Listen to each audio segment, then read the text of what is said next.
ओम शांति। आज दिनांक 4 मई 2022 बाबा ने महावाक्य में हम बच्चों को जो वरदान दिया, वरदान का मनन कर उसका स्वरूप बनेंगे। बाबा वरदान में बोले, मन बुद्धि की स्वच्छता द्वारा यथार्थ निर्णय करने वाले सफलता संपन्न भव। आज बाबा हम बच्चों को सफलता संपन्न भव का वरदान दे रहे हैं। वरदान में बाबा कह रहे हैं, मन बुद्धि की स्वच्छता द्वारा यथार्थ निर्णय करने वाले सफलता संपन्न भव। डिटेल में बाबा बोले, किसी भी कार्य में सफलता तब प्राप्त होती है जब समय पर बुद्धि यथार्थ निर्णय देती है। लेकिन निर्णय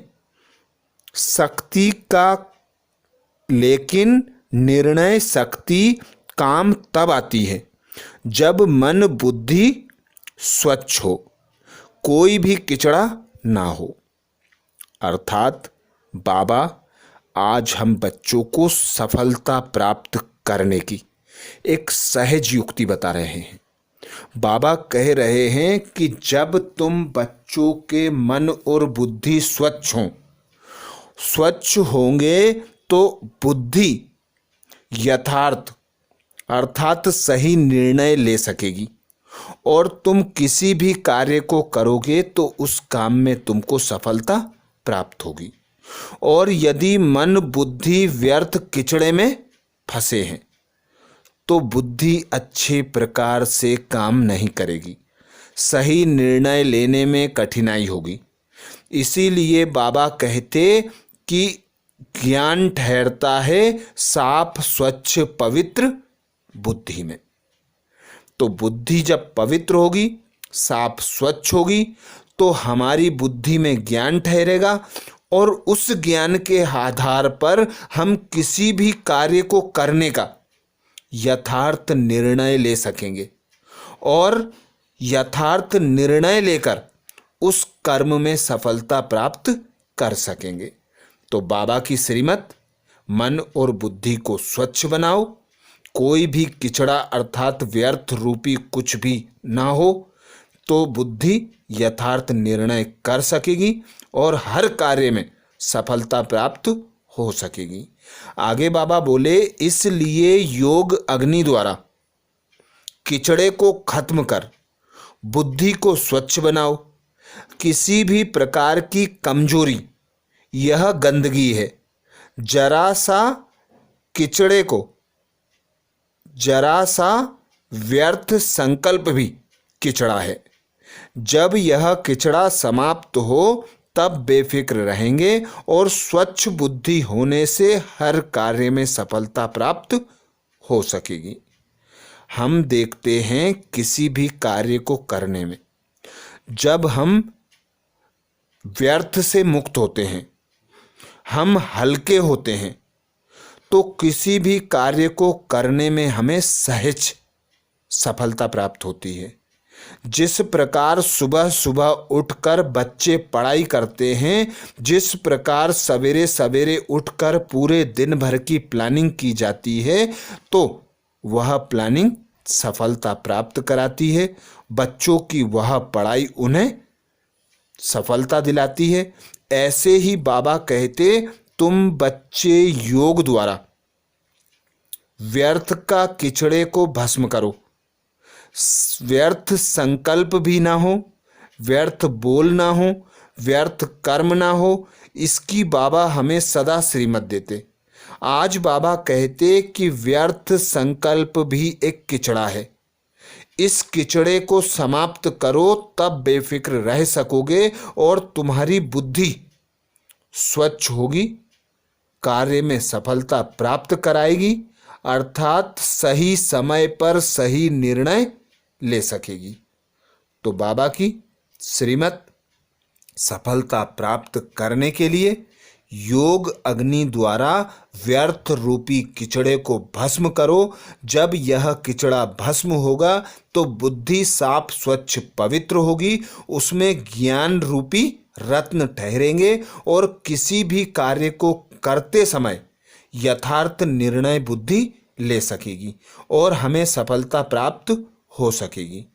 तो बाबा को याद करना है, बुद्धि को साफ स्वच्छ व्यर्थ से मुक्त रखना है, जिससे हर कार्य में सफलता प्राप्त हो।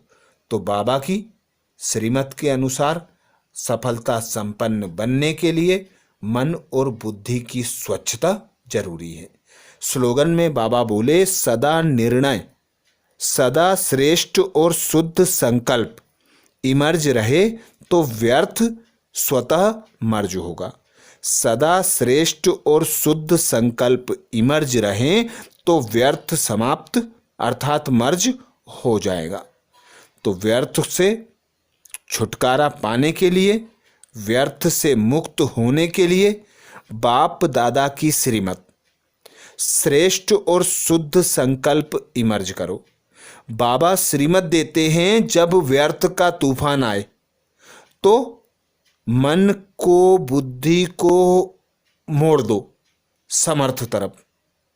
तो बाबा की याद में रहना, बाबा के ज्ञान का मनन चिंतन करना, यही शुद्ध और श्रेष्ठ संकल्प है। जब हम बाबा की याद में रहते हैं, बाबा के ज्ञान का मनन चिंतन करते हैं, तो व्यर्थ से स्वतः ही मुक्त हो जाते हैं। अर्थात श्रेष्ठ संकल्प और शुद्ध संकल्प इमर्ज रहने से हम व्यर्थ से मुक्त हो जाते हैं।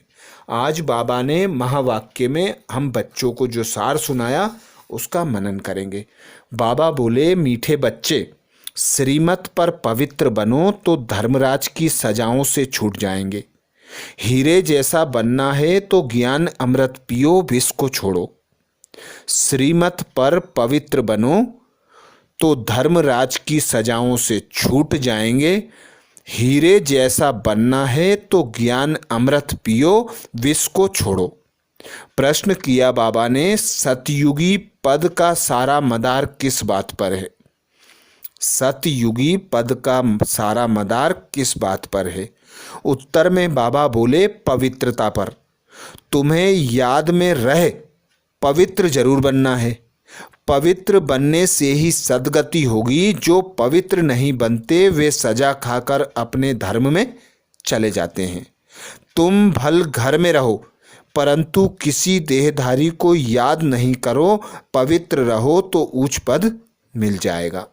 गीत सुनाया बाबा ने, तुम्हें पाके हमने जहान पा लिया। जहां तो क्या जमी तो क्या आसमां पा लिया। ओम शांति। धारणा के लिए मुख्य सार में बाबा बोले, पहली पॉइंट, योग बल द्वारा विकर्मों के सब हिसाब किताब चुकतू कर आत्मा को शुद्ध और वायुमंडल को शांत बनाना है। योग बल द्वारा विकर्मों के सब हिसाब किताब चुकतू कर आत्मा को शुद्ध और वायुमंडल को शांत बनाना है। दूसरा पॉइंट बाबा बोले, बाप की श्रीमत पर संपूर्ण पावन बनने की प्रतिज्ञा करनी है। विकारों के वश होकर स्वर्ग की रचना में विघ्न नहीं बनना है। बाप की श्रीमत पर संपूर्ण पावन बनने की प्रतिज्ञा करनी है। विकारों के वश होकर स्वर्ग की रचना में विघ्न रूप नहीं बनना है। आज मातेश्वरी जी ने हम बच्चों को महावाक्य सुनाए, जिसमें मातेश्वरी जी बोली, इस कलयुगी संसार को असार संसार क्यों कहते हैं? क्योंकि दुनिया में कोई सार नहीं है, माना कोई वस्तु में वह ताकत नहीं है अथवा सुख शांति पवित्रता नहीं है। इस सृष्टि पर कोई भी समय सुख शांति इस सृष्टि पर कोई समय सुख शांति पवित्रता थी, अभी वह नहीं है। क्योंकि अभी हर एक में 5 भूतों की विशेषता है, इसलिए ही इस सृष्टि को भय का सागर अर्थात कर्म बंधन का सागर कहते हैं। इसमें हर एक दुखी हो परमात्मा को पुकार रहे हैं, परमात्मा हमको भव सागर से पार करो। इससे सिद्ध होता है कि जरूर कोई अभय अर्थात निर्भयता का संसार भी है जिसमें चलना चाहते हैं। इसलिए इस संसार को पाप का सागर कहते हैं, जिससे पार कर पुण्य आत्माओं वाली दुनिया में चलना चाहते हैं। तो दुनियाएं दो हैं, एक सतयुगी सार वाली दुनिया, दूसरी कलयुगी असार की दुनिया। दोनों दुनियाएं इस सृष्टि पर ही होती हैं। मनुष्य कहते हैं, हे प्रभु हमें इस भव सागर से पार ले चलो। उस पार का मतलब क्या है? लोग समझते हैं उस पार का मतलब है जन्म मरण के चक्र में ना आना, अर्थात मुक्त हो जाना। अब यह तो हुआ मनुष्यों का कहना, परंतु परमात्मा कहते हैं, हे बच्चों, सचमुच जहाँ सुख शांति है, दुख अशांति से दूर है, उस दुनिया में मैं तुमको ले चलता हूँ।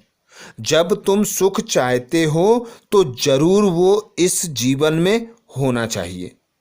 अब वो तो सतयुगी बेकुंड के देवताओं की दुनिया थी, जहाँ सर्वदा सुखी जीवन थी। उन देवताओं को अमर कहते थे। वह अमर का भी कोई अर्थ नहीं है।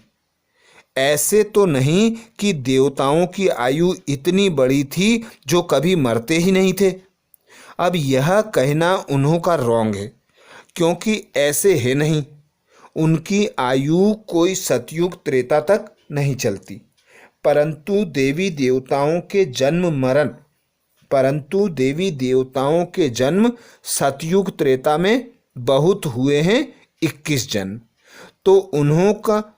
तो उन्होंने अच्छा राज्य चलाया, और फिर 63 जन्म द्वापर से कलयुग अंत तक टोटल उन्हों के जन्म चढ़ती कला वाले 21 हुए और उतरती कला वाले 63 हुए।